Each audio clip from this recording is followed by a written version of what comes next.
গজারিয়াতে শত শত মন্দির সৃষ্টি হয়েছে। শুধু তাই নয়, সাইফুল হাদিসও আছে গজারিয়ার মাটিতে।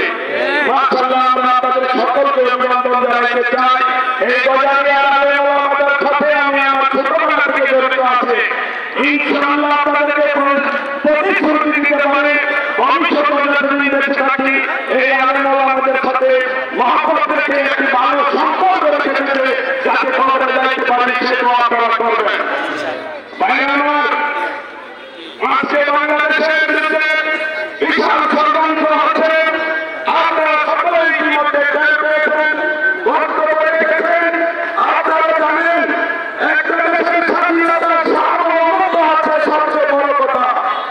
আমরা যদি এই স্বাধীনতার সার্বভৌমত্ব রক্ষা করতে না পারি, তবে আমরা আমাদের ইমানকে রক্ষা করতে পারবো না। স্বাধীনভাবে আমরা আমাদের ধর্ম আচার অনুষ্ঠান ইসলামী রীতি অনুযায়ী করতে পারবো না। সুতরাং আমাদের সকলকে লক্ষ্য রাখতে হবে, আজকে বাংলাদেশের স্বাধীনতা সার্বভৌমত্ব ইসলাম নিয়ে পাশের একটি দেশ ষড়যন্ত্র করছে। তারা বাংলাদেশের মুসলমানরা মাথা উঁচু করে স্বাধীন বলে এই দেশটি দিয়ে থাকো, সেটা পালন চায় না। সুতরাং আজকে নানা ধরনের ষড়যন্ত্র, সংবিধান এইটা সেটা, নানান কলঙ্ককারী, হিন্দুদের উপর নির্যাতন, এগুলি সমস্ত কিছুই আছে সাধারণ নাটক। ভাইরা আমার, এই নাটক আমাদেরকে বুঝতে হবে। এর মূলে আলেম ওলামাদের একটা দৃশ্য আছে, আপনাদেরকে এইটার মূলে দেখতে হবে। এরপরে পাশাপাশি কথা বললে হবে না, আসল ষড়যন্ত্র কোথায় সেটা বুঝতে হবে। আজকে কেন ভারত পাগল হয়ে গেল বাংলাদেশের বিরুদ্ধে? এই 5 তারিখে যে অভ্যুত্থান, যে পরিবর্তন, এই পরিবর্তন ভারত মেনে নিতে পারে নাই। কেন পারে নাই? এই পরিবর্তনটা ছিল অন্যায়ের বিরুদ্ধে, জুলুমের বিরুদ্ধে, মানুষের স্বাধীনতার জন্য, হাজার নির্যাতনের বিরুদ্ধে। আমরা যারা রাজনৈতিক কর্মী ছিলাম, আমাদের নির্যাতনের বিরুদ্ধে ছাত্র জনতার অভ্যুত্থান নয়, এই অভ্যুত্থান যে ছাত্র জনতার অভ্যুত্থান, এই অভ্যুত্থান বাংলাদেশের মানুষকে মাথা উঁচু করে স্বাধীন করে রেখে থাকা অধিকারের অভ্যুত্থান। ভাইরা আমার, আজকে অনেক আলেম ওলামা রয়েছে, বক্তব্য আমি আমার বক্তব্য দীর্ঘায়িত করবো না। আমি বলবো, আলেম ওলামাদের পক্ষ থেকে সারা দেয় যে দামি ইসলামকে বন্ধ করা হোক, নিষিদ্ধ করা হোক। আমরা যে কোনো সংগঠন, জঙ্গি সংগঠন, ইসলাম সহ সমস্ত কিছু নিষিদ্ধ করার পক্ষে আমি আমার সমর্থন দিচ্ছি।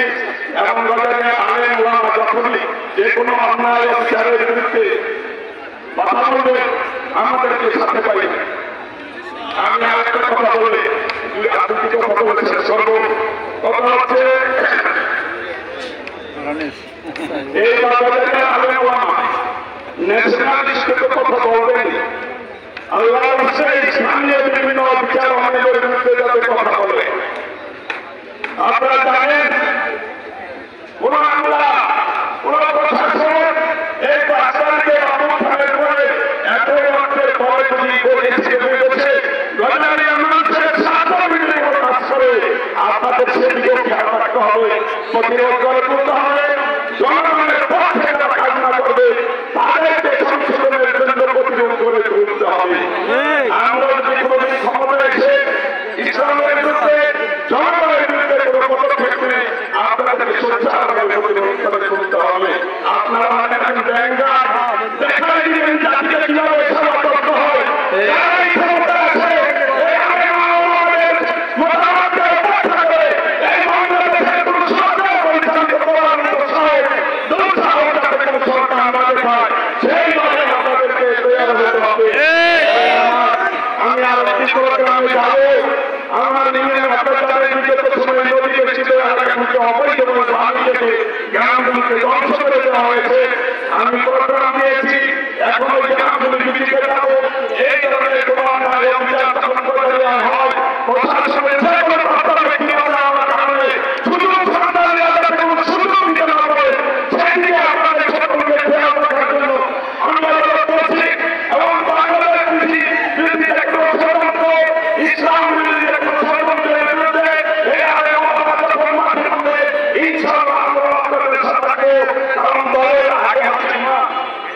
জাহান্নাম আছে, তবে দল করে কি হবে আমাদের ইমান রক্ষা করতে হবে।